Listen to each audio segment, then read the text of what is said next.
Hôn thì chưa, mà nắm tay thì chơi mấy trò chơi vận động tập thể gì nắm hoài.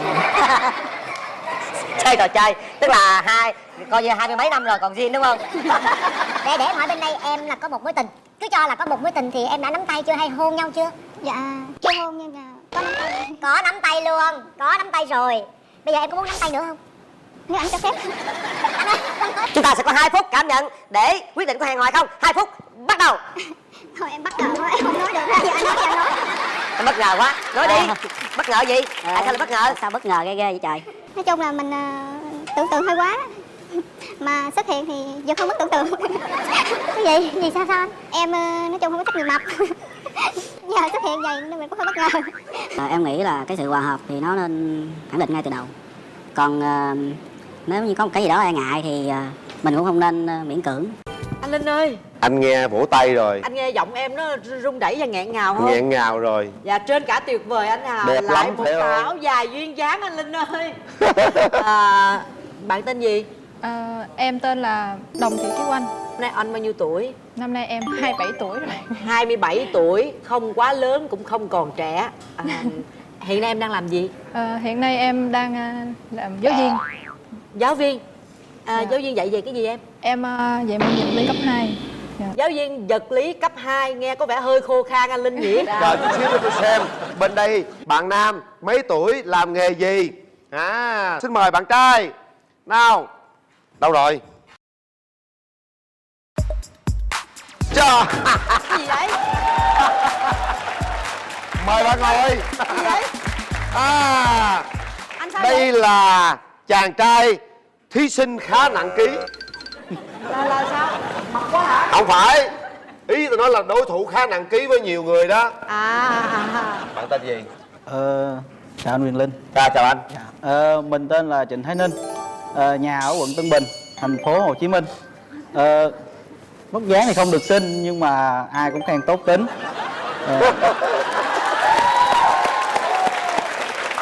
Làm thơ nữa ta.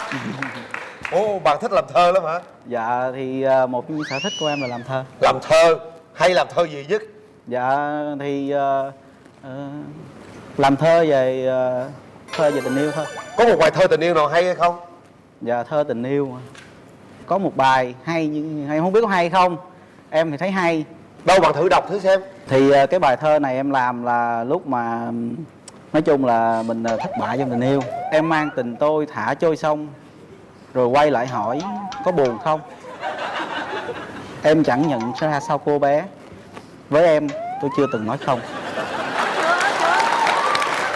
Thôi, nghe cũng lạ vậy. Em mang tình tôi thả trôi sông, rồi quay lại hỏi có buồn không?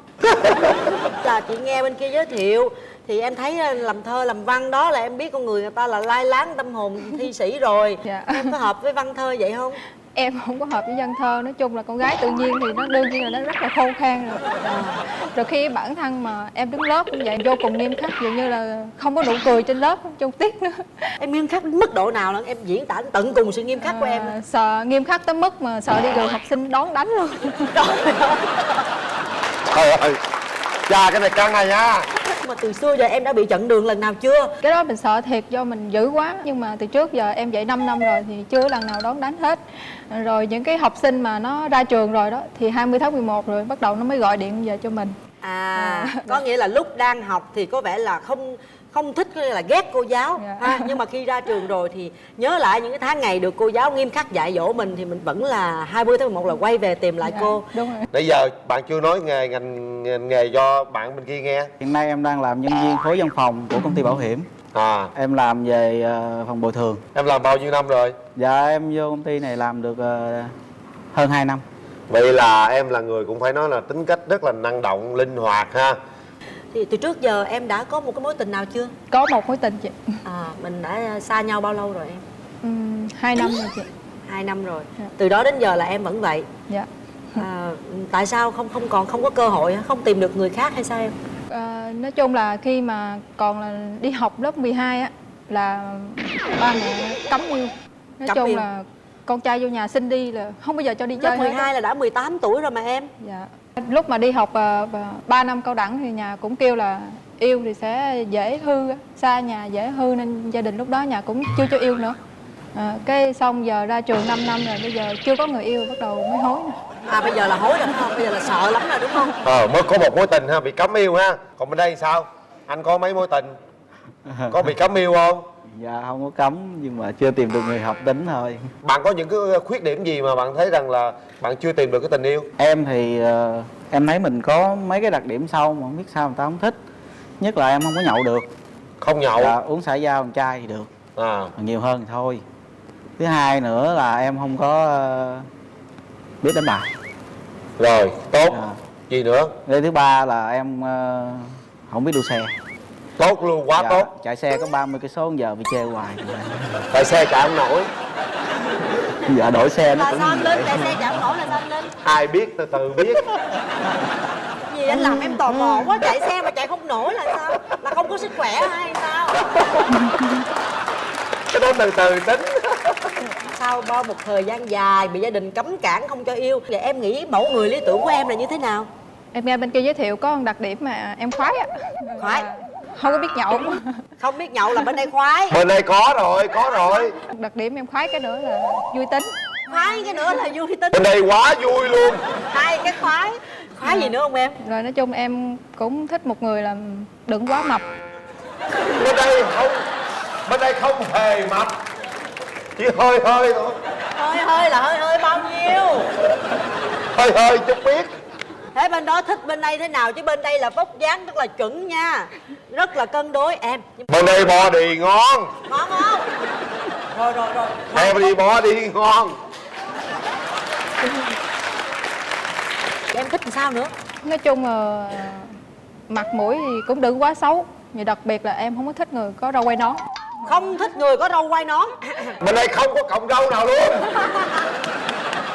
Trời ơi, tò mò quá. Tôi nói bên đây rất tốt tính nha. Hồi đó giờ chưa có yêu ai bao giờ, chỉ yêu đơn phương thôi nha. Có nắm được cái tay cô nào được hôn bao giờ chưa? Dạ hôn thì chưa. Mà nắm tay thì chơi mấy trò chơi vận động tập thể gì nắm hoài. Chơi trò chơi. Tức là coi như 20 mấy năm rồi còn zin đúng không? Để em hỏi bên đây em là có một mối tình. Cứ cho là có một mối tình thì em đã nắm tay chưa hay hôn nhau chưa? Dạ chưa hôn nhưng mà có nắm tay. Có nắm tay luôn. Có nắm tay rồi. Bây giờ em có muốn nắm tay nữa không?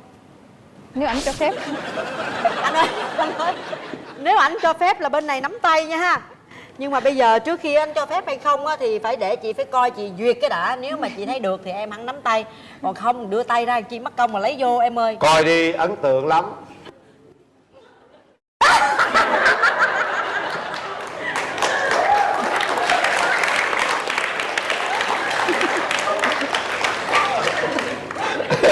Không có râu quai nón nhưng có râu lơ phơ.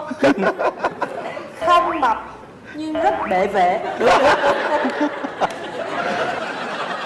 Trước khi anh qua anh nhìn ngắm cái dung nhan của bạn em bên đó, anh hỏi mẫu người lý tưởng của em như thế nào?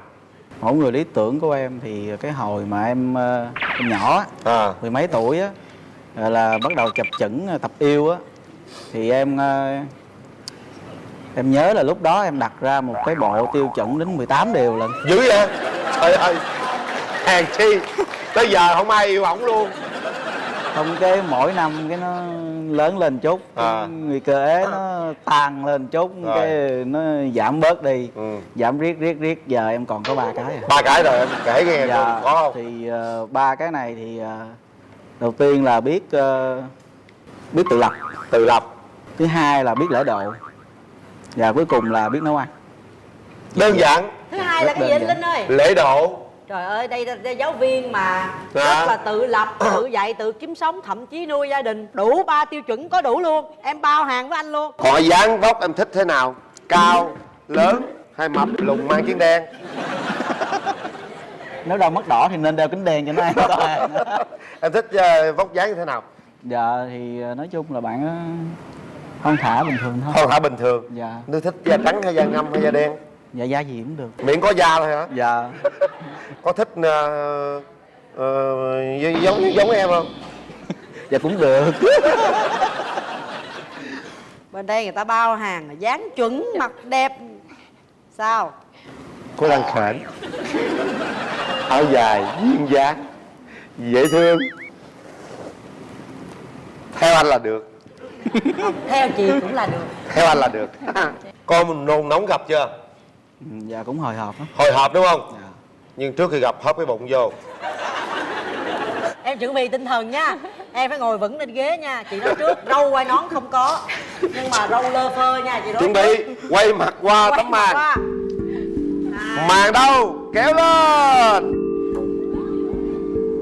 Hóp bụng vô. Trời ơi.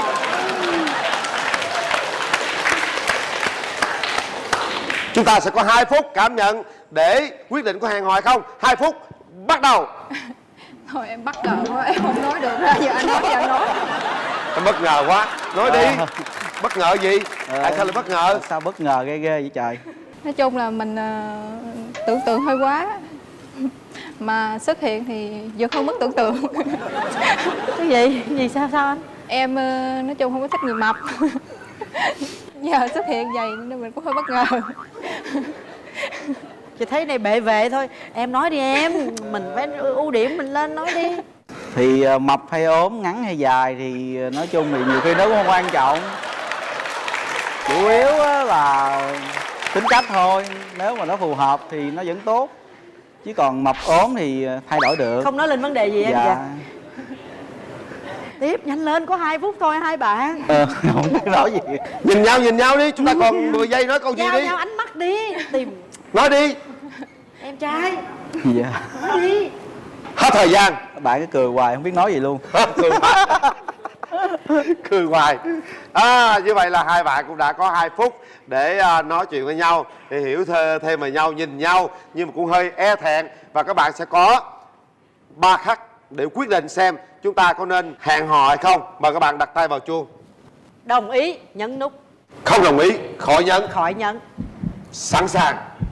2 trái tim có cùng chung nhịp đập hay không?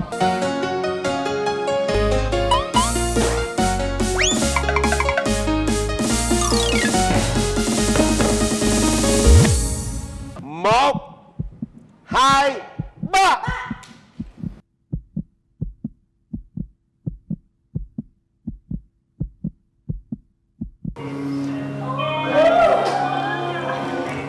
Như vậy bạn nữ đồng ý hẹn hò.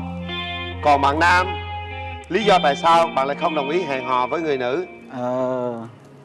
Hơi ngại một chút. Nhưng mà thực sự thì nếu bạn không thích người mập thì mình cũng Có lẽ bạn hơi tự ái đúng không? dạ, Tự ái khi bạn nữ chê mập đúng không? có một chút ngần ngại nhẹ. Đứng dậy. Em nghĩ sao? Dạ. Khi mà bạn chàng trai mập kế bên không đồng ý hò hẹn với mình. Nói chung đó là sự tự do của bên đây. Em cũng không có gì hết. Em có buồn không? Cũng có chút chút nhưng mà không sao. Mà tại lỗi do mình trước, mình chê người ta mập đó. Thì do anh nói là ngoại hình có thể thay đổi được. Còn em thì cảm nhận là cái đó là người ta hỏi là em là cái sở thích như thế nào thì em nói thiệt. Còn đối với em thì em quan trọng cũng bởi cái tính cách thôi. Đây là một cô gái rất là thật lòng, rất là chân chất. Người ta nghĩ sao người ta nói nếu vậy. mà sự thật lòng mà bị từ chối thì thôi thì mình cũng chấp nhận. Mà bạn có tiếc rằng bạn đã đưa ra lời từ chối quá sớm không? Thực ra thì em nghĩ là cái sự hòa hợp thì nó nên khẳng định ngay từ đầu. Còn nếu như có một cái gì đó e ngại thì mình cũng không nên miễn cưỡng. Tại vì miễn cưỡng cũng không hạnh phúc đâu anh. Dạ. Dù sao đi nữa thì hai bạn cũng đã đến với nhau để hiểu nhau. Và chúng ta không có thời gian hẹn hò, không đồng ý hẹn hò. Tôi nghĩ rằng chúng ta sẽ là những người bạn với nhau. Cũng bắt đầu từ chương trình Bạn Muốn Hẹn Hò. Hy vọng lần sau nếu có điều kiện chúng ta hiểu nhiều hơn nữa, chúng ta hãy đến đây để cùng quyết định hẹn hò với nhau lần nữa. Các bạn có đồng ý không? Dạ. Dù sao thì đây cũng là một cái trải nghiệm rất là thú vị. Tiếc là hai bạn chưa đã tìm được một cái tiếng nói chung. Nhưng hy vọng rằng ở ngoài cuộc sống của chúng ta thì các bạn sẽ tìm được những hạnh phúc cho riêng bản thân của mình. Cảm ơn hai bạn rất là nhiều. Và chúc hai bạn thật nhiều niềm vui trong cuộc sống. Cảm ơn hai bạn đã tham gia chương trình. Kính thưa quý vị, Bạn Muốn Hẹn Hò luôn luôn đem đến những cảm xúc đong đầy và đôi khi cũng một chút nuối tiếc. Và ngày hôm nay hình như chúng ta có một chút nuối tiếc nào đó bởi vì hai bạn trong đó có nửa trái tim không đồng ý hẹn hò với nhau. Và cũng xin chia buồn một chút xíu nhưng không sao, cuộc sống vẫn còn nhiều cái điều mà bất ngờ xảy ra. Chúng ta mong tất cả những điều đó sẽ luôn luôn trở thành những niềm hạnh phúc. Coi như hai này vô hình đi. Thì ba mẹ anh thì ở ngoài quê thôi. Bất chấp luôn. Trời ơi, bất chấp luôn. Chào Tường Linh, em chào chị Cát Tường và em chào tất cả quý vị chào bạn. khán giả ở đây ạ. Em là người ở đâu? Dạ em người Nam Định anh ạ. Ở Nam Định ngon lắm nha. Dạ ngoài phần Nam Định ra thì còn cơm tám. Cơm và- tám, gạo dạ, tắm, Hải hương Hậu. tắm. Rồi Dạ. ở đó có đền Trần nữa. Dạ đúng rồi, đền Đúng Trần. rồi. Dạ. Nam Định vào thành phố Hồ Chí Minh lâu chưa? Dạ em vào được 8 năm rồi anh ạ. Em làm nghề gì? Em làm nhân viên kinh doanh của công ty chuyên về cạc đồ họa. À, Dạ. tên gì? Em là Trần Văn Tiên, năm nay em 27 tuổi. Trần Văn Tiên. Ai xin lỗi, em 28 tuổi ạ. Trời ơi, tuổi mà còn xin lỗi nữa. Rồi, tới thiên mình. Em xin giới thiệu, em tên là Hường, em là nhân viên kinh doanh của công ty bất động sản, em quê ở Thanh Hóa. Mình vào đây lâu chưa? Em vào đây tính bây giờ là khoảng 6 năm ạ. 6 năm. Dạ. Mình có những cái ưu điểm gì?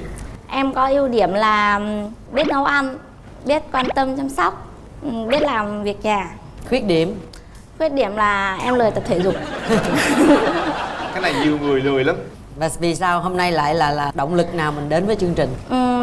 Một phần là cũng do gia đình em cũng bảo là học thì cũng gần xong rồi. Nghề nghiệp Đang học thì gì cũng nữa? có rồi. Hiện tại thì em đang học lớp cao học MBA tại trường Đại học Kỹ thuật Công nghệ ạ. Em ế là do em chơi quá là nhiều bạn nam, cho nên là khi mà đi tìm hiểu các bạn nam khác thì em không muốn nữa. Và Biết thì- hết tánh hư tật xấu của nam rồi phải không? Vâng, người ta nói là con trai tốt ấy, thì nhiều như ma, mà nghe kể hoài chưa bao giờ gặp. Hy vọng là hôm nay em sẽ gặp được cái bạn tốt tốt đấy. Hy vọng hôm nay bạn ấy sẽ như ma. Mới vô nói xấu trai rồi.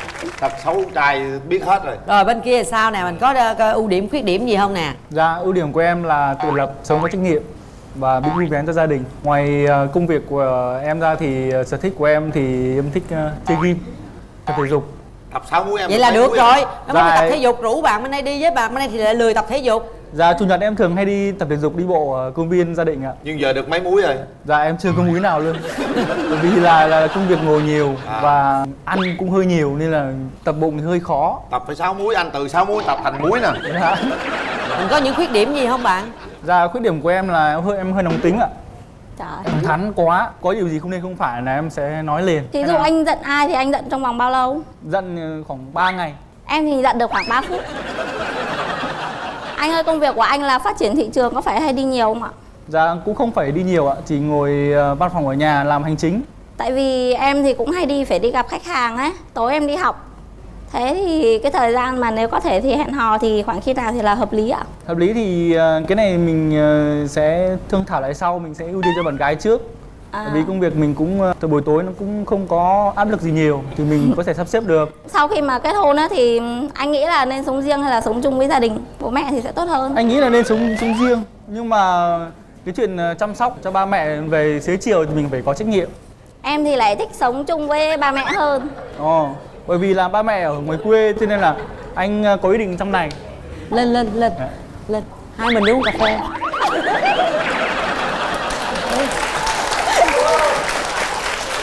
Lên hai mình đi uống cà phê. Hai người nói chuyện thoải mái đi. Nói tiếp đi. Tiếp đi. Coi như hai này vô hình đi. Dạ thì bên kia ba mẹ ngủ. anh thì ở ngoài quê thôi. Bất chấp luôn. Trời ơi, bất chấp luôn. Tiếp đi. Thua.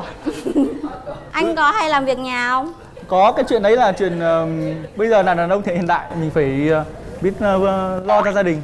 Cái chuyện giặt giũ rồi nấu ăn hay là vun vén nhà cửa thì mình cũng phải làm. Vâng, em hỏi cho biết vậy thôi chứ cái đấy thì phải chờ thời gian kiểm chứng anh ạ. Thì tất nhiên rồi, cái này thì chắc chắn rồi. Hỏi em có mấy mối tình rồi?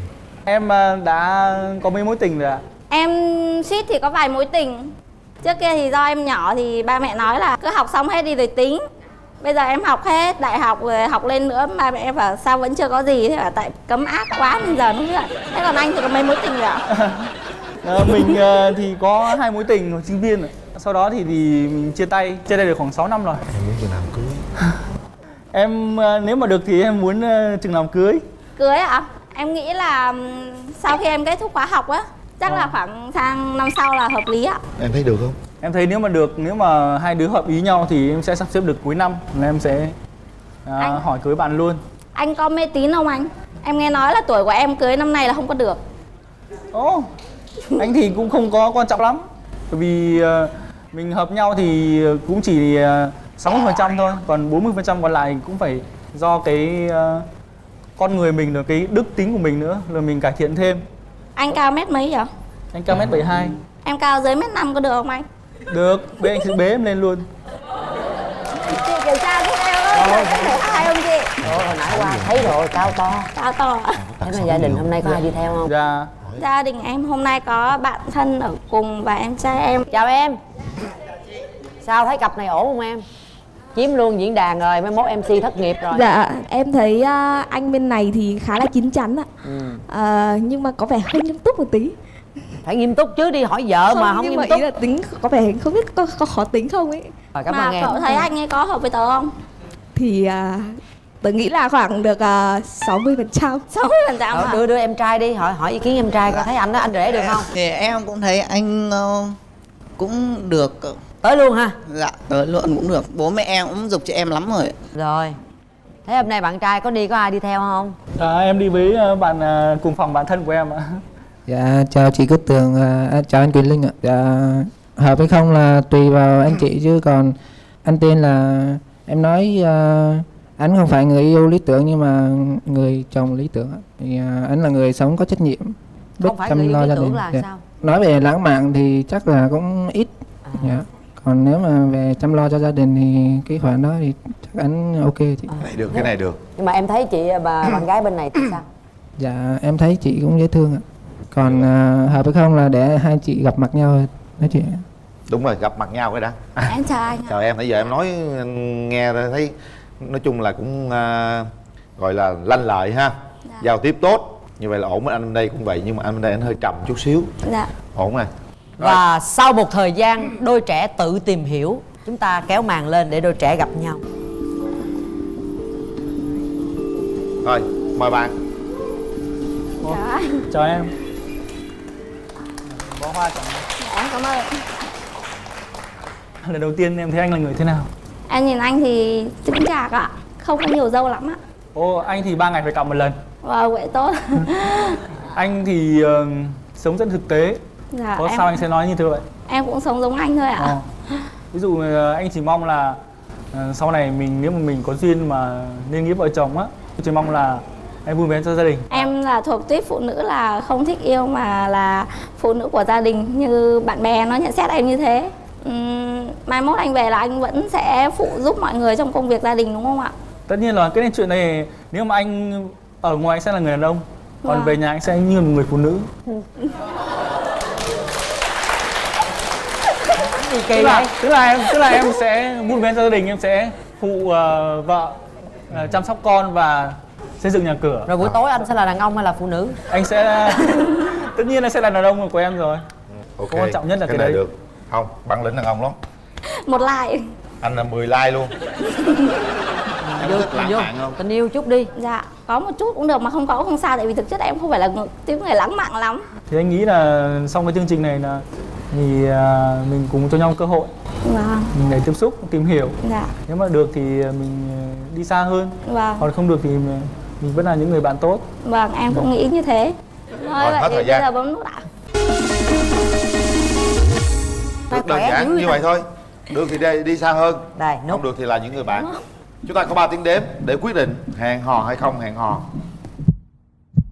3 2 1. Hết thời gian. Rồi, chúc mừng các bạn. Chúng ta có thể nắm tay với nhau để cảm nhận cái ngày đầu tiên gặp nhau như thế nào. Truyền hơi ấm cho nhau. Tay em lạnh lắm ạ. Chấp nhận hay không? Rồi một chút nữa chị sẽ hỏi giùm cho em.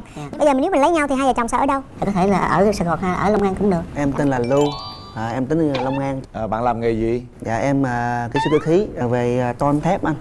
Như hoa sen, tông hoa sen vậy đó. Hôm nay bạn bị đau chân đúng không? Dạ, bị đầu gối bị chặt khớp. Rồi, mời bạn nữ giới thiệu. Dạ em chào chị Cát Tường, em chào anh Quyền Linh, Chào bạn. quý vị khán giả và chào anh bên cạnh. Em là Hồng Ly, năm nay em 32 tuổi, em đến từ Bình Phước. Hiện tại em đang công tác tại Bình Dương chị. Ủa còn anh bên kia là mình làm việc ở Long An luôn hay ở thành phố Hồ Chí Dạ, Minh? làm ở Bến Lức Long An chị. Bến Lức Long An luôn.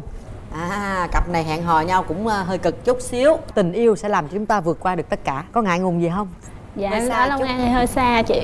Không sao, ảnh sẽ tới. Yên tâm đi, đàn ông người ta làm được. Mình giới thiệu một chút về mình đi. Điểm mạnh và điểm yếu của bạn là gì? Dạ thì điểm mạnh của em nghĩ là một người của gia đình.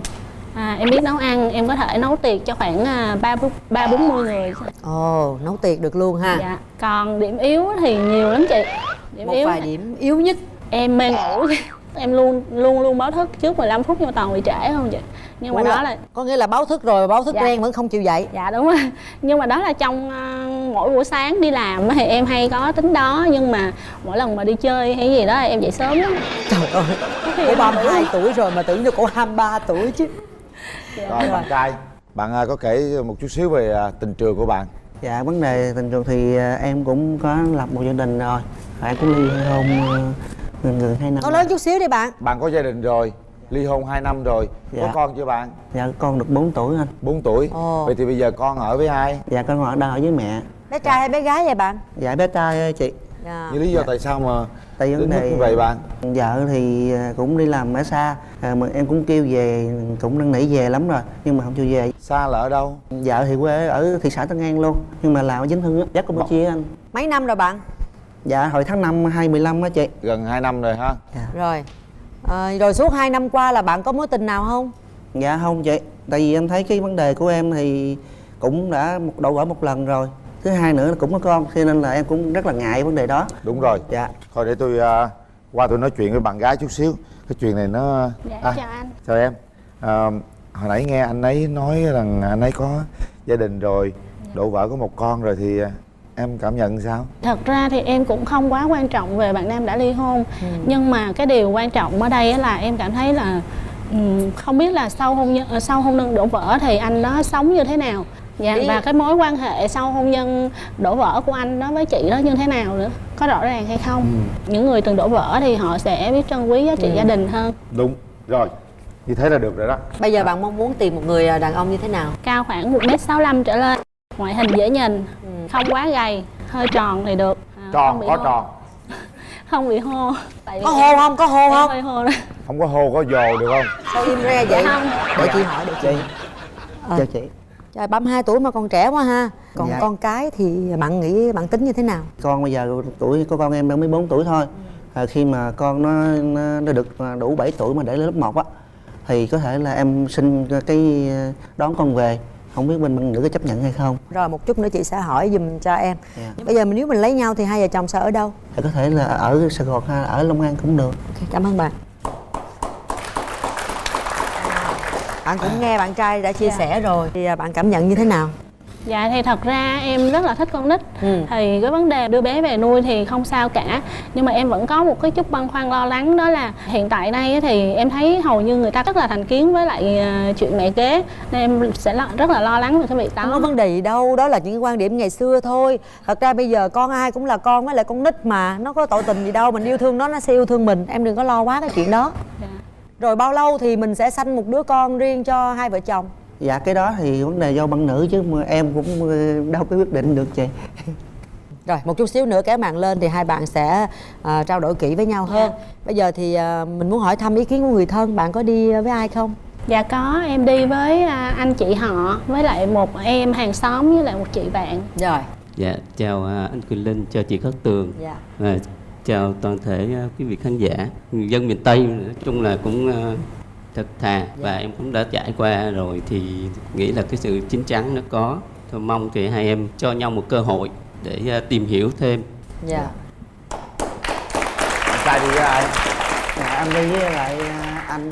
Dạ chào thấy anh. đối tượng bên kia Linh, nào? chào chị Cát Tường. Dạ. Em nhận xét em của em á, chuyện tình nó có lận đận, nhưng mà nói chung hai đứa cứ thấy được thì cứ tiến tới đi. Nhưng mà anh thấy cơ bản là hai bạn này có thích ứng với nhau hay không? Thấy được. Nhưng mà bạn nữ thấy hai cái tên đó, Lưu Ly. Nếu Lưu Linh thì mình sợ. Ly á, mai mốt á, em phải cứng rắn hơn. Nói chung là 32 tuổi rồi nhưng mà còn trẻ em lắm. Anh có tính xấu gì không anh mà nãy giờ anh chưa có nói không anh? Không, Lưu được cái là nó khi mà hứa ai á, hứa là phải làm. Có uy tín. Rồi cảm ơn anh nhiều. Lưu nè, anh hỏi em muốn tìm một người yêu sắp tới như thế nào? Dạ em muốn tìm một người phụ nữ á, thứ nhất là bao dung, thứ hai nữa là cái vấn đề là có trách nhiệm chia sẻ, có gì thì cứ nói việc với nhau hết, chứ không có gì mà phải giấu giếm gì cả. Em không thích gì ở người phụ nữ? Em không thích là vấn đề là người phụ nữ là hay nói nhiều, say xua hay là đua đòi á. Rồi, được rồi, thôi hai người gặp nhau đi. Có gì thắc mắc thì cứ hỏi ảnh nha. Dạ. Vì đây là cái cơ hội mình cũng 32 tuổi rồi ha, tìm hiểu chín chắn để tiến tới hôn nhân. Đây là món quà anh mua để tặng em. Cảm ơn anh. Dạ, em thấy anh thấy như nào? Trước khi cảm nhận về anh á thì anh cho em hỏi một câu hỏi. Đó là nếu như hôm nay á, người ngồi đây không phải là em mà là một cô gái trẻ đẹp và anh cảm thấy là rất là hợp với anh, nhưng mà anh cũng cảm nhận được á là cô ấy không thích anh và chắc chắn là cô ấy sẽ không bấm nút, thì anh sẽ bấm nút hay không? Có, đó chắc chắn hơi khó. Ở trên chương trình này là một cơ hội cho mình, cho dù ở trên đây không phải là cặp đôi nhau thì ở dưới kia cũng là bạn bè, không gì cả. Vì em thích một người đàn ông có bản lĩnh. Và em hỏi anh câu đó thì nó cũng để nhìn nhận anh là anh có bản lĩnh hay không từ những công việc nhỏ nhất. Có nghĩa là nếu mình thích thì mình sẽ bấm nút, chứ không phải vì là bạn gái không thích cho nên thôi mình biết là bạn gái không thích nên mình có thể là cô gái không bấm nút. Đó. Nhưng bạn thích thì bạn phải bấm. Thích vẫn cứ bấm. Đúng rồi. Đấy, hay đấy, cái này hay đấy. Thì cái nhận xét của em về anh á thì em nhìn á thì thấy anh hiền, thật thà và bản lĩnh thì em nghĩ chắc anh cũng là một người có bản lĩnh. Em rất là cần một người như vậy, vì em sợ nếu mà một người không có bản lĩnh á thì thấy khó lại buông xuôi.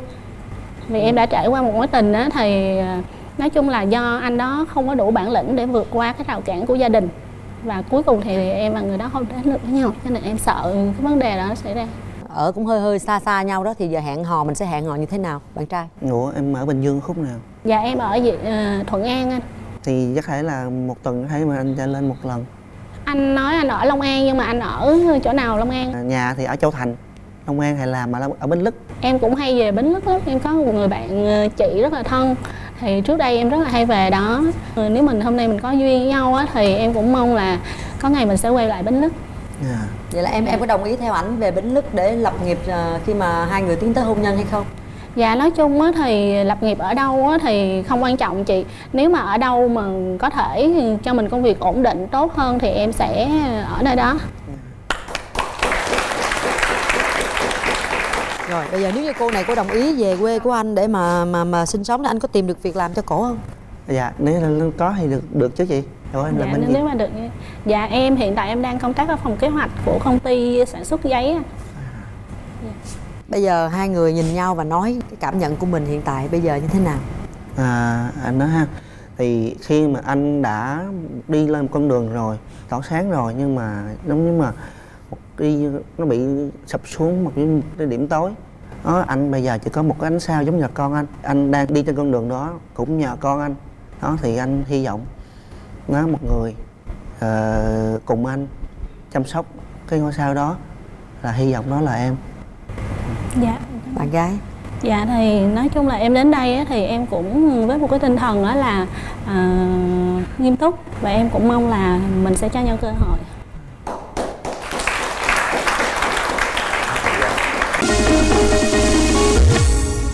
Chúng ta để tay vào nút bấm đi các bạn. Hãy suy nghĩ thật kỹ nha. Đây. Vẫn là 3 tiếng đếm rất quen thuộc.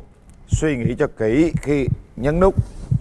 Nhấn nút là trao nhau cơ hội. Suy nghĩ quyết định thật chính xác. 1 2 3. Hết thời gian.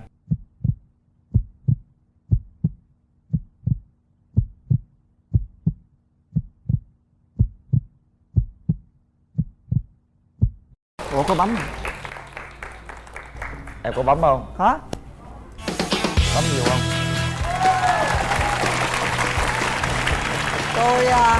Tôi đã thoát tim vì tôi nghĩ là hai bạn không bấm. Sao bạn nữ lại bấm chậm như vậy? Dạ em bấm anh không ăn. Bấm không ăn. Bạn nam? Bấm liên tục luôn. Các anh kỹ thuật ảnh chơi hát qua hát. Nắm tay nhau đi hai bạn. Đẹp đôi chứ đấy. Hy vọng rằng các bạn sẽ về Bến Lức có công việc ổn định và sẽ có một cái hạnh phúc dài lâu. Tôi không có đồng quan điểm với ông, ký ức tôi bỏ qua một bên. Nào tôi gặp đây tôi ngăn tôi lấy mấy lá thơ hồi xưa tôi đốt hết rồi. Ở đâu ra? Ông còn giấu mấy tâm mấy Không thùng. hề. Trong cái nhà không có một ngóc ngách nào mà tôi không biết hết trơn, không Quyền Linh, ngoại trừ giấu ở nhà ông thôi. Bây giờ bên nhà gái cho đàn trai biết là bạn muốn tìm một người yêu lý tưởng như thế nào? Em muốn sao? Muốn cái mẫu hình của em.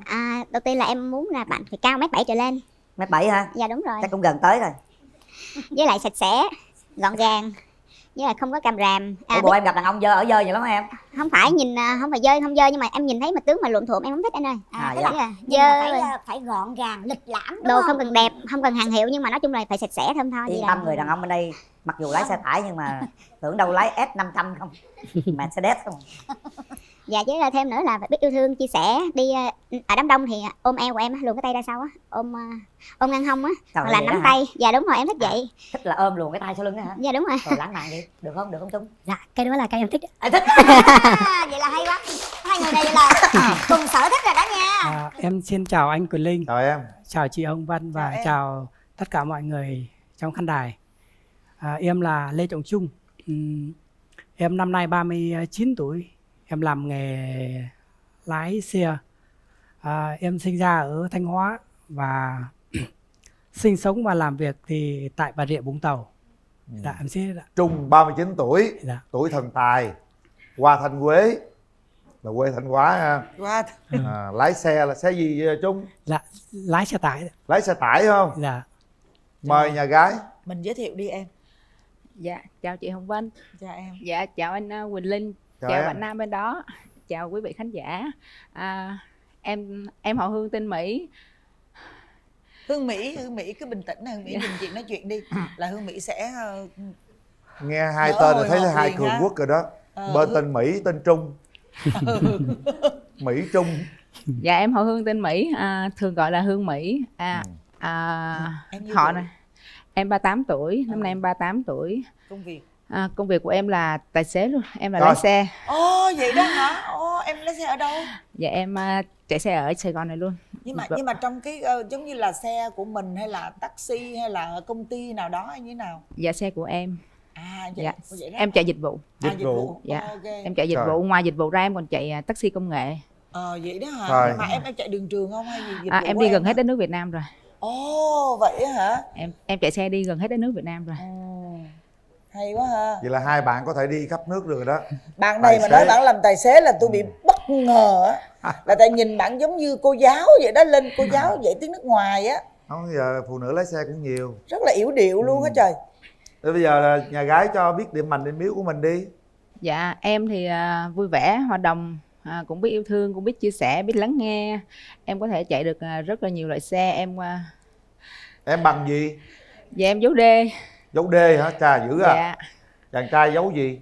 Dạ, giấu C ạ. Giấu C hả? Dạ. Thua rồi. Ủa, giấu xe tôi giấu đê hả con? Thua giấu D. Ồ, Trời ơi, vậy phụ à? nữ ta giấu D. Không? Dễ sợ không? Sao hồi hộp dữ vậy? Em bình tĩnh đi, đâu có gì đâu cưng. Hôm nay giấu C gặp giấu D. Giấu C. Rồi. Rồi giờ điểm yếu của mình là gì nè? Bình tĩnh nè. Em không biết nấu ăn, với lại em rất là nam tính. Em trời ơi, chết rồi, run quá. Lái dấu D là dữ rồi đó. Tôi thi dấu D hoài không đậu đó. Cần uống nước không? Nước. Lấy chai nước. Rồi bạn trai. Khoan, từ từ đi, bạn nữ đang run quá. Kệ không sao đâu. Không. Rung quay luôn đi. Không, đang run. Rồi bạn trai nào nói luôn đi. Điểm mạnh điểm yếu gì nói cho bạn gái nghe luôn đi. Cảm ơn chị. Quay bên đây khỏi quay bên kia. Điểm mạnh của em thì nói chung là em là một người hiền. Hiền. Dạ, em thì không có tứ độ tường. Dạ. Không tứ đồ tường hiền. Dạ. Rồi gì nữa Trung? Tính tình của em cũng vui vẻ hòa đồng. Em thì nói chung hát không hay nhưng mà thi thoảng vẫn hát. Hay hát đúng không? Dạ. Vừa lái xe vừa hát đúng không? Dạ vâng. Có điểm yếu gì mà có tật xấu gì không Trung? Cũng có lúc cũng hơi hiền, quá hiền. Quá hiền đúng không? Dạ. Đó, bên đàn trai là quá hiền luôn nha. Giờ tới bên đàn gái đi. Giờ bên đàn gái tôi đừng hồi hộp quá. Đây là chắc là lần đầu tiên tiếp cận. Chào em. Em là chị. Bên tôi á chắc là lần đầu tiên tiếp xúc với một không khí như thế này. Vậy mà nói lái dấu đê. Thì đó, nhưng mà người ta quen trên cái tay lái rồi. Coi như đang ngồi lái xe đi. Đó, đương vậy cho nên người ta bị khó thở luôn á. Khó thở luôn hả? Còn nghiệp vậy? Ừ. Vậy em thở phụ em hấp gì đó. Hô hấp nhân Hô tạo. hấp nhân tạo gì mà. Chúc nha, nếu mà gặp cái mà khó thở là mình sẵn mình làm y tế luôn nha. Dạ vâng. Hô hấp nhân tạo. Thằng trai, em có mấy mối tình em nói cho đàn gái nghe coi có hô hấp. Đó để mình nói trước Trời đi. ơi, chào cô gái lấy dấu D. Đó. Tôi nghe dấu D là tôi ấn tượng rồi đấy nha. Thường phụ nữ lái dấu B tới dấu C là hết rồi. Giờ qua tới dấu D là lái xe dữ luôn á. Vậy đó mà hồi hộp mà thở không nổi luôn nè. Lái xe là coi như là mạnh mẽ lắm mà. Dạ nhìn ngoài đường không sao, nhìn cây cối phong cảnh không sao, nhìn máy quay nó không. Nhìn máy quay nó không? thoải mái. Dạ. Máy quay mất hồn đúng thì không? coi như máy quay là cây cỏ gì đi. Không những một máy quay mà quá trời máy quay nè, 2, 4, 6 cái máy quay. Ta dữ lắm hay sao người ta quýu vậy? Rồi. Thôi để bên kia nói không, trước đi. cho tôi cười tôi chào cái nè. Dạ, tôi ấn tượng. Trời, cô gái lấy dấu D mặc áo màu hường ha. Nè màu hường ha, đầm ôm ha, nhìn đúng giống rồi. như cô giáo dạy tiếng Sinh ngữ vậy đó. Cười tươi quá mà. Ủa sao mà em tới dấu D dữ vậy em? Tại vì em học văn hóa không cao, thành ra là giờ ở các còn cái bằng dấu nghề thì hay có cái nào thì mình học cái đó, thành ra thì cứ học là được. Bữa nào em dạy lấy dấu D nha. Anh lấy mấy lần không được. Cao lắm hả? Là xe tải luôn á hả? Xe kéo luôn. Hết tải luôn hả? Không còn dấu gì luôn đó. Dạ còn anh dấu ơ nữa với FC. Hai vợ chồng á, chồng là dấu B, vợ dấu D, ghép lại là BD. Dấu bằng C. BD. Ảnh mới nói dấu C mà. Dấu C hả? Quên. Vậy là CD. Ủa rồi em sao cái tính tình của em là nam tính nè, rồi thì phóng khoáng nè ha. Dạ, em mạnh mẽ. Mạnh mẽ đúng rồi. Thật ra là ai bạn nam nào cũng thấy không có chở che được, tại thấy cô mạnh mẽ quá gì tôi đâu có chở che được nữa. Mạnh mẽ nhưng cũng có khuyết điểm. Nhưng mà điểm yếu của là em đó, chút xíu là cái thở không nổi vậy thôi. Điểm yếu của em đó. Điểm này là đàn ông nhớ nha. Với lại tới em là tấn công rồi nha, thấy thở không nổi là hô hấp liền nha. Với lại cũng hay dễ bị xúc động. Xúc động. Dạ đúng rồi. Coi phim hay đọc sách đọc báo hoặc là đi nhìn ngoài là xúc thấy em dễ bị xúc động. Ví dụ em không thích bạo lực, thật ra là nếu mà nhìn thấy mà cảnh bạo lực là em bị khó thở. Vậy là nãy em thấy bạo lực đúng không? Cái này làm gì bạo lực thấy. Bạn này giống như khối bê tông dễ vỡ vậy đó. Nói vậy chứ dịu dàng nhẹ nhàng lắm á. Dạ. Em muốn tìm tình trường đi, hỏi tình trường đi. Em có mấy mối tình rồi? Có mối tình đầu là em nhớ nhất 7 năm. Nhưng mà tụi em ít gặp nhau lắm. Tụi em toàn yêu xa, thật ra viết thư không à. Trời ơi. Vậy hả? Dạ tụi em viết thư mà. Yêu 7 năm luôn á hả? Dạ 7 năm. Rồi còn mối tình thứ nhì nào không? Dạ thứ nhì thứ ba thì cũng có nhưng mà không có được bao lâu hết.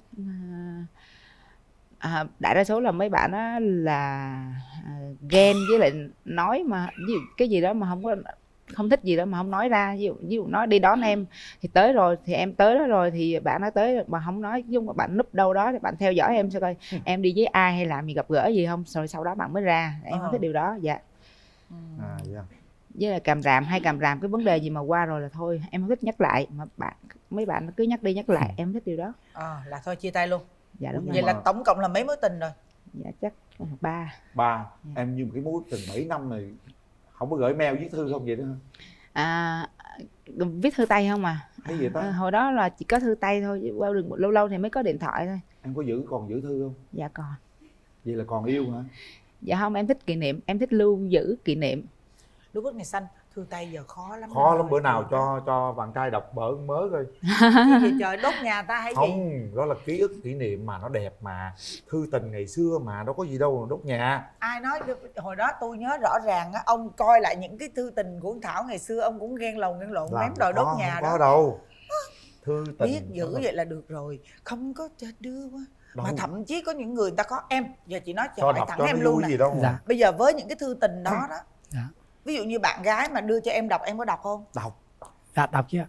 Em đọc rồi em cảm xúc em sao? bình thường. Vâng, cũng bình thường ạ. Em đừng có nghe móm lời. Bây giờ chị nói em nè, suốt ngày á người ta để trong cái thơ, trong một cái hộp gỗ chẳng hạn, chị nói ví dụ đi, bình thường thì không sao, nhưng lúc mà hai đứa giận hờn, em với bạn gái em giận hờn chẳng hạn, người ta không quan tâm tới em, người ta chỉ ôm có cái hộp đó, xong người ta lại mở cái hộp đó ra, người ta cầm bức thư, xong bắt đầu người ta rơi một giọt lệ, thì với cái hình ảnh đó em tính làm sao? Bình thường. Thì nói chung lúc đấy cũng có một chút bực hơn bình thường. Bực chứ sao không bực, cái bình thường. Hồi đó từng mém đốt nhà ở cái vụ thư Đó từ là này ký ức rồi đẹp mà, đó là những ký ức đẹp. Chúng ta sống phải nhờ những ký ức đó để tạo những cảm xúc. Làm gì phải giấu ký ức đó. Thì giấu, nhưng mà đừng có giống như là mình đừng có gặm nhấm về con người ta cứ vậy nè, cứ suốt ngày nhớ về quá khứ rồi mơ ước về tương lai mà quên đi cái hiện tại là con người đó. Cái hiện tại là cái quan trọng nhất mà mình cần phải giữ gìn chứ. Ký ức nào nó cũng thiêng liêng lắm em ơi, đẹp lắm. Tôi không có đồng quan điểm với ông, ký ức thì bỏ qua một bên. Nào tôi gặp Lê Tuấn Anh tôi lấy mấy lá thơ hồi xưa coi. Tôi đốt hết rồi. Ở đâu ra? Ông còn giấu mấy tâm mấy không thùng. Hề. Trong cái nhà không có một ngóc ngách nào mà tôi không biết hết trơn, không Quyền Linh à, ngoại trừ giấu ở nhà ông thôi. Bây giờ bên nhà gái cho đàn trai biết là bạn muốn tìm một người yêu lý tưởng như thế nào? Đó, em muốn sao nè? Muốn cái mẫu hình của em. Đầu tiên là em muốn là bạn phải cao 1m7 trở lên. 1m7 hả? Dạ đúng rồi. Chắc cũng gần tới rồi. Với lại sạch sẽ, gọn gàng, với lại không có càm ràm. Bộ em gặp đàn ông dơ ở dơ vậy lắm hả em? Không phải nhìn không phải dơ không dơ, nhưng mà em nhìn thấy mà tướng mà luộm thuộm em không thích anh ơi. Tức là nhìn là phải gọn gàng, lịch lãm đúng đồ không? không cần đẹp, không cần hàng hiệu, nhưng mà nói chung là phải sạch sẽ thơm tho. Yên tâm, người đàn ông bên đây mặc dù lái xe tải nhưng mà tưởng đâu lái S500 không, Mercedes không. Dạ, với thêm nữa là phải biết yêu thương, chia sẻ. Đi ở đám đông thì ôm eo của em luồn cái tay ra sau á, ôm ngang hông á, hoặc là nắm tay. Dạ đúng rồi, em thích vậy. Thích là ôm luồn cái tay sau lưng á hả? Dạ đúng rồi. Rồi lãng mạn gì được không Trung? Dạ, cái đó là cái em thích. Anh thích. Vậy là hay quá. Hai người này vậy là cùng sở thích rồi đó nha. Được á. Lòn cái tay của eo ôm á, trời ơi tình cảm quá. Rồi gọi gì nữa em gái? Với lại cái việc gì qua rồi thôi, không có nhắc lại nữa. Bất càm ràm đúng không? Không có càm ràm, đừng có càm ràm. Với lại có nhậu thì cũng biết chừa đường về. Với lại nếu mà có mối quan hệ khác giới thì cũng biết giữ khoảng cách. Nếu mà cái gì là mà không vui hoặc không thích thì nói, tại vì em thì không có suy nghĩ nhiều. Ví dụ anh không thích cái này thì anh nói em ơi anh không thích em như vậy, thì em sẽ thay đổi hoặc là em sẽ sửa, em sẽ làm cái điều đó tốt nhất có thể. Tất nhiên là có thể không hoàn hảo, nhưng mà em mong phải nói, phải góp ý thì em mới làm được. Tại vì em sống em không có biết đón ý đúng không? Em không biết đón ý. Đón ý cho nên là muốn cái gì thì nói. Dạ đúng rồi. Có sao nói vậy người ơi. Có sao nói vậy. Nói chung là thật thà thẳng thắn, đừng có nói vòng vo bắt suy nghĩ nhiều. Em không rồi em không nghĩ được, không nghĩ được. Trung thấy đáp ứng được bao nhiêu % bên nhà gái? Em thấy chắc đáp ứng 90%. 90% luôn. Ngon lành. Còn Trung muốn người phụ nữ tương lai của mình như thế nào? Nói chung em thích những người phụ nữ không có nóng tính. Không có nóng. Vâng. Cô bên kia thấy cũng gọi là nhẹ nhàng lắm ha. Tuy rằng cổ rất là gọi là đàn ông nhưng mà rất là nhẹ nhàng luôn á, nữ tính đó. Em có nóng tính không em gái? Dạ em nóng tính anh ơi. Em nóng lên làm gì? Nóng lên làm gì? Là em nói luôn. Đôi khi em không có nhìn được cảm xúc của bên kia, em không thích gì là em nói liền luôn, em nói ngay luôn, em không có suy nghĩ. Nhưng mà sau này nghĩ lại thì cũng thấy tội bên kia. Thế thì cũng thấy tội, tại vì mình nóng. Có nghĩa là em nóng em bộc phát lên, nhưng mà sau nói đó luôn. em hiểu được là mình sai thì em có cái gọi rút là kinh nghiệm, có xin lỗi. Thiện, không? Xin lỗi đàng hoàng vậy là được rồi. Không có nói lúc nào cũng xin chào, cảm ơn, xin lỗi luôn ngự trị trên môi em mà. Ta nóng ta xin lỗi luôn á, được không? Dạ được ạ. Được. Rồi gì nữa Trung? Nói chung là em thích những người phụ nữ là biết chăm lo gia đình. Dạ. Em có mấy mối tình rồi? Nếu mà yêu mà đến mức sâu đậm thì chắc là chưa. Chưa hả? Vâng, mới mém tí đã. Mém tí hả? Vâng. Tức là khoảng bao nhiêu lâu, yêu bao nhiêu lâu? Khoảng 3 đến 6 tháng. Trời ơi, yêu 6 tháng vậy đó.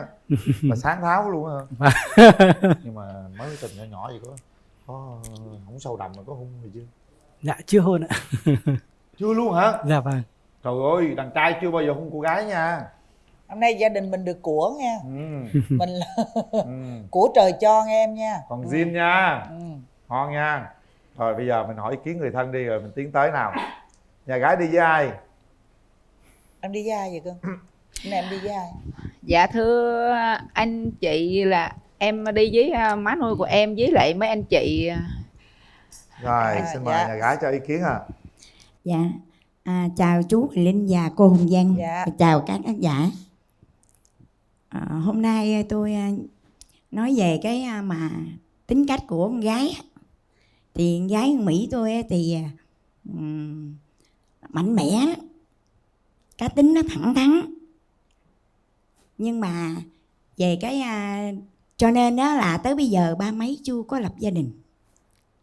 Còn về mà điểm tốt á, thì con gái tôi thấy nó vậy á, chứ nhưng mà nó có lòng nhân hậu lắm, thương người, hòa đồng. Rồi nó nhiều khi nó cũng có là thương người, rồi hỗ trợ giúp những người nhiều khi theo cái khả năng của nó. Chứ còn về lương, về mà tài xế lấy xe thì lương cũng không có bao nhiêu. Khỏe nhiều làm nhiều, mệt thì nghỉ. Thôi, Bây giờ mẹ nuôi thấy anh bên đây thì sao? Theo mẹ nãy giờ thì mẹ thấy cậu này thì ngoại hình thì cũng được. Còn về tài về mà nghề nghiệp thì nó cũng phù hợp với lại con. Rồi còn thì bây giờ mẹ thấy tốt được. Thì cái này là tùy ý con. Xin hết. Rồi cảm ơn. Em trai đi với ai? Dạ em đi với ba của em. Ba hả? Dạ. Rồi. Rồi bác trai ạ. Xin chào nhà trai. Kính chào Quyền Linh, đẹp trai, đa năng. Tài đa năng cái đấy. Kính chào Hồng Vân, chị gái. Kính chào tất cả các vị khán giả. Tôi là ba đẻ ra ở Trung. Nhưng mà nói về Trung á thì thực ra thì cũng được cái siêng làm, mà cũng có rất nhiều cái tài vặt, chịu khó, cũng có thể là nội trợ cũng tốt đấy, vì ở độc lập cũng nhiều rồi. Vì trong những cái giai đoạn mà đi công tác rồi và làm tức là thì cũng tự lực tốt lắm. Thế thì còn cái tính thì thường thường mà nói là ví dụ như là nếu là bạn bè đông thì cũng tính ham chơi chút, ham chơi vui thôi, nhưng là không phạm đến những cái gì về luật cả. Cái đó cũng là cái, nhưng mà sau này nó khắc phục cái chuyện có khi có vợ con rồi thì có khi lại tập trung vào gia đình nhiều. Còn con về gái á, thì khỏe, công việc ổn định, sinh gái, điều kiện công việc có vẻ cũng tức là đi nhiều nơi nhiều chỗ thì chắc là kinh nghiệm và đồng thời gia đình có thể cũng rất ổn.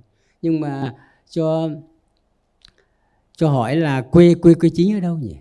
Dạ con gốc là quê ở Hà Tây ạ. Hà Tây hả? Dạ. Hà Tây cứ ngõ thủ đô đấy hả? Là giờ Hà Nội đấy. Con lớn lên ở Hà Tây mà con sinh ra Hà Tây, con lớn lên ở tỉnh Sông Bé. Hà Tây thì bây giờ bị nhập vô Hà Nội rồi, còn bây giờ tỉnh Sông Bé bây giờ tách ra hai tỉnh Bình Dương với Bình Phước, thì con ở Bình Phước nhưng mà hiện tại con sống và làm việc ở Hồ Chí Minh. Rồi. 16 năm rồi. Rồi, còn theo cái nhận xét thì thế này, người phụ nữ là người của gia đình mà tốt nữa. Hỏi thêm tức là cái nội trợ của con thì bây giờ cái hỗ trợ, cái nội trợ làm sao? Dạ có tốt con không? Đại đa số con ăn ở ngoài thôi, con không biết nấu ăn. Rồi lái xe mà. Rồi. Cái nghề này cũng mệt, nghề này lái xe suốt rồi chắc đúng cũng rồi, có thời căng gian thẳng. để làm. Dạ vâng. Rồi. Thế thì còn về sức khỏe thì tốt. Cộng với công việc như thế là nói thực đâu thì cũng hợp cái thời này thôi. Rồi còn cái chuyện nội trợ về mọi vấn đề khác khi đã có gia đình được trước là chắc chắn rồi là sẽ làm tốt thôi. Đúng không ạ?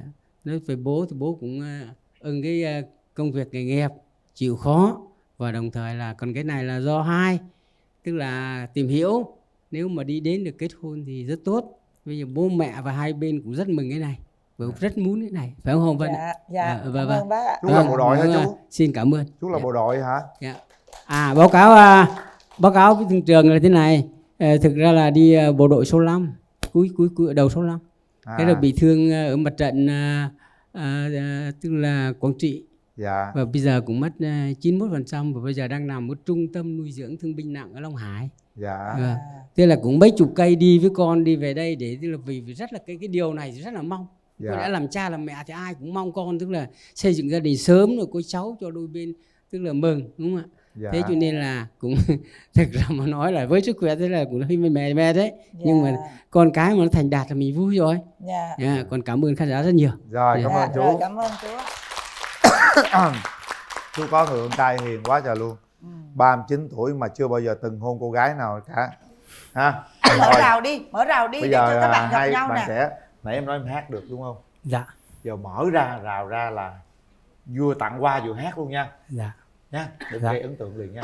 Dạ. Hát bài gì vậy? Hát bài em quên luôn cái tên. Hả? Trên đây dồn quá em quên luôn tên. Trời ơi, quên cái này luôn hả? Em hát một đoạn trong bài hát là Tâm hồn sôi động. Rồi, vừa tặng hoa là hát Tâm hồn sôi động liền nha. Dạ vâng. Thôi, mở rào.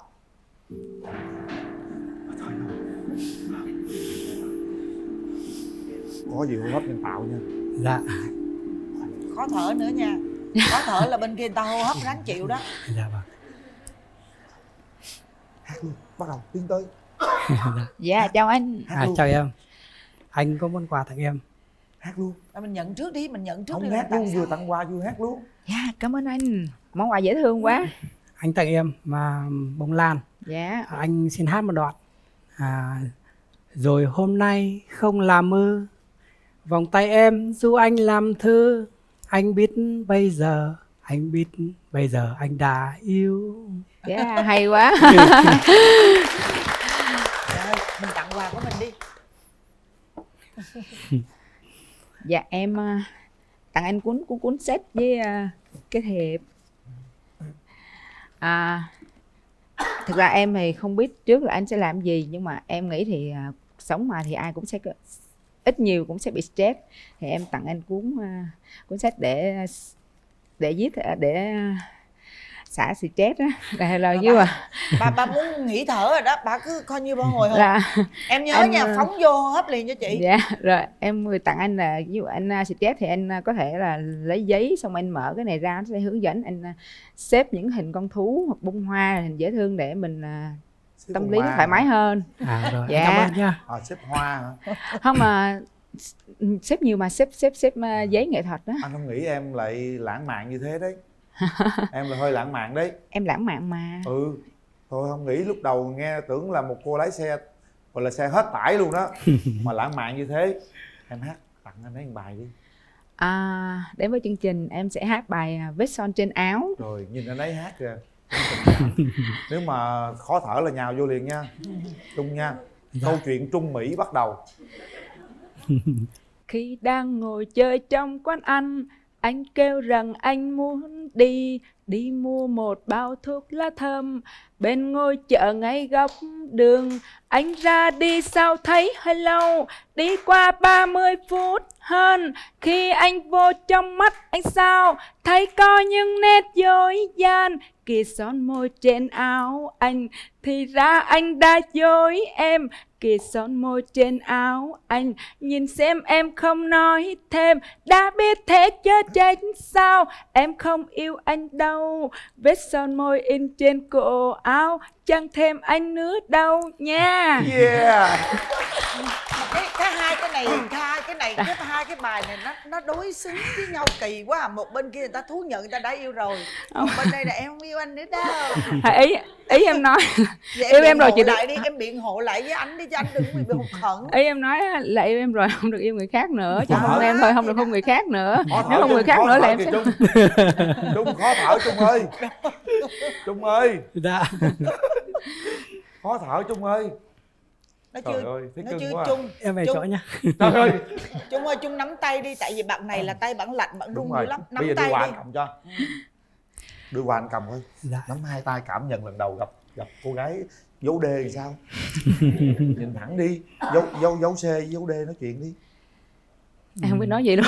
Cảm nhận lần đầu tiên sao, nói đi. Nói chung lên đây thì thấy bạn gái thì nói chung mình cũng có một chút cảm tình ban đầu. Dạ, cảm ơn anh. Thì nhìn em rất là xinh. Cảm ơn anh. Tối nay mất ngủ rồi. Nói chung thì anh mong là mình sẽ có cơ hội tìm hiểu nhau. Dạ. Dạ. Em cũng mong hai đứa mình cho nhau cơ hội để tìm hiểu nhau. Còn có đến được với nhau không thì thời gian sẽ trả lời. Không, bây giờ dạ, cho nhau cơ hội. nói cảm giác về gặp ảnh sao thôi, nhìn thẳng vô mắt ảnh coi. Coi có tươm tất nè, sạch sẽ gọn gàng nghe muốn không? Dạ nói chung là cũng được. Được là sao, nói có được sao? Nhìn thì cũng gọn gàng, cũng sạch sẽ, cũng đẹp trai. Nói chung là em thấy anh hiền, mà biết anh có hiền không? Nói có hiền, nói biết anh có gia trưởng không? Anh thì không gia trưởng. Ok, vậy được rồi. Nếu mà yêu em thì anh sẽ làm gì, hứa với cổ thử coi. Nói cổ thử đi. Nói chung yêu em thì nói chung là cuộc sống của em với anh thì lúc nào ấy trong nhà gia đình thì anh cũng mong rằng là mình luôn vun đắp tình yêu. Dạ.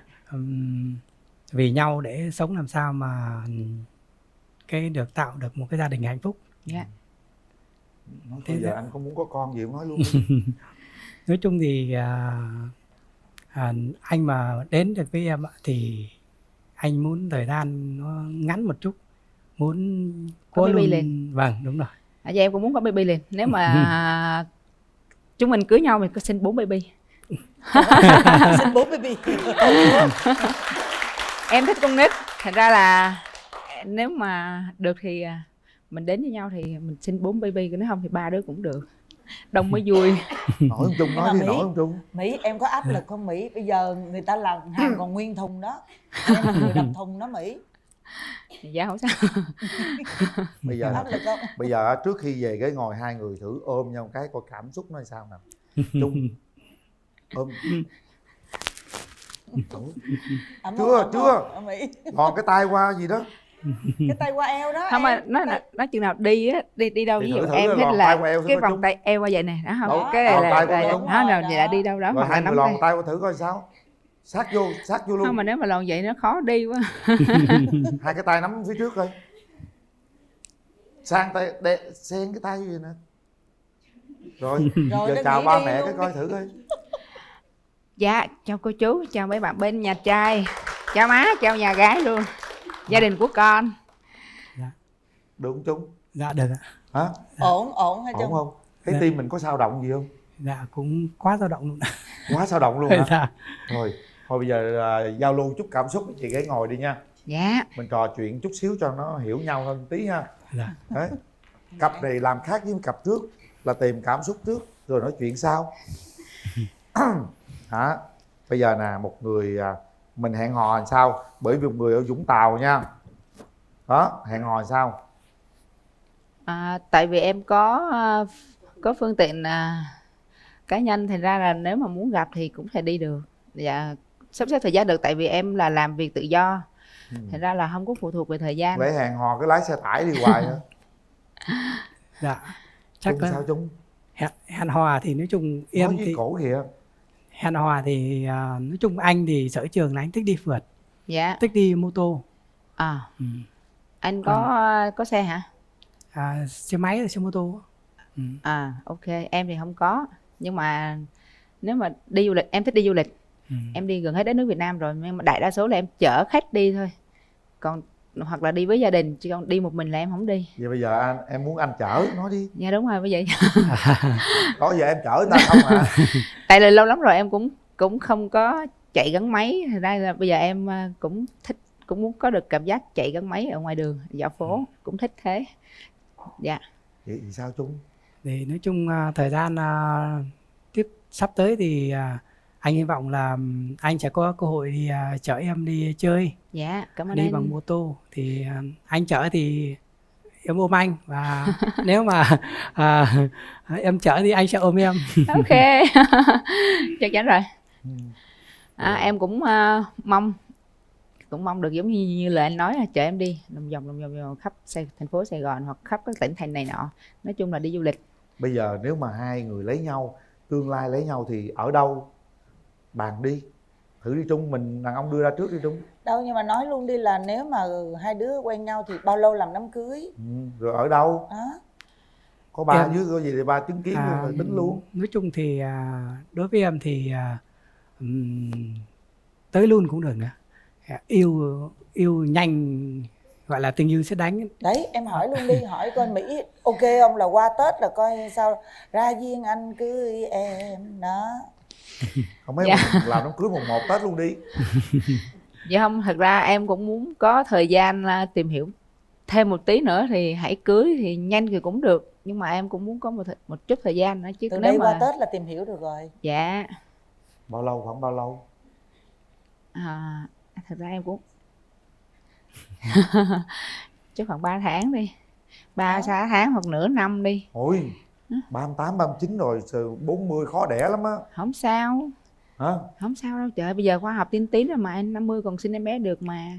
Không lẽ đi cái thụ tinh nhân tạo nó kỳ đó. Thực ra cái tuổi này của tụi em á, mà gặp nhau á, cái cảm xúc nó tới là mình biết liền. Đúng rồi. Tụi em chỉ cần là tại vì đủ chín chắn để mà chỉ cần một thời gian ngắn mình có thể biết được là đây có phải là một nửa của mình hay không. Và nếu mà đã xác nhận diện được rồi là phải dớp liền, cưới vợ là cưới liền tay, em thấy không? Dạ Rồi vâng. bây giờ tuổi của mình cũng lớn rồi, thôi mình lấy chồng xong mình sanh con liền, đòi sanh tới 4 đứa mà không sanh liền được thời gian đâu. Bây giờ nè, Trung nói với bạn biết đi.